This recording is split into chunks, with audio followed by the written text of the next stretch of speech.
আজকে আমরা কত অধ্যায় থেকে পড়াটা শিখব? অষ্টম অধ্যায়ের নাম কি? এখান থেকে আমরা কত নম্বর শ্লোকটা শিখব? 3 নম্বর শ্লোক। কে বলেছেন?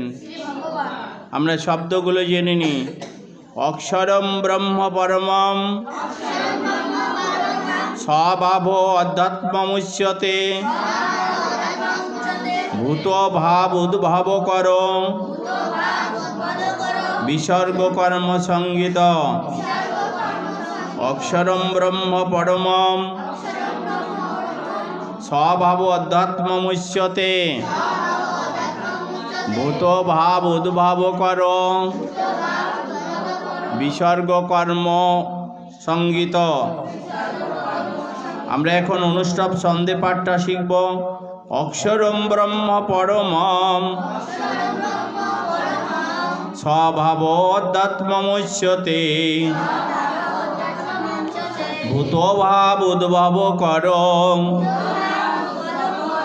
বিসর্গ কর্ম সংগীত। অক্ষরম ব্রহ্ম পরমম স্বভাব অধ্যাত্মমুচ্যতে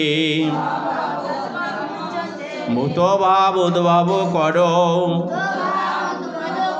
বিসর্গ কর্ম সংগীত। শ্রী ভগবান বললেন, নিত্য বিনাশ রহিত জীবকে অক্ষর বস্তু বা পরম ব্রহ্ম বলা হয় এবং তার স্বভাবকে অর্থাৎ প্রতিদেহে যেই আত্মার অবস্থিতিকে অধ্যাত্ম বলে।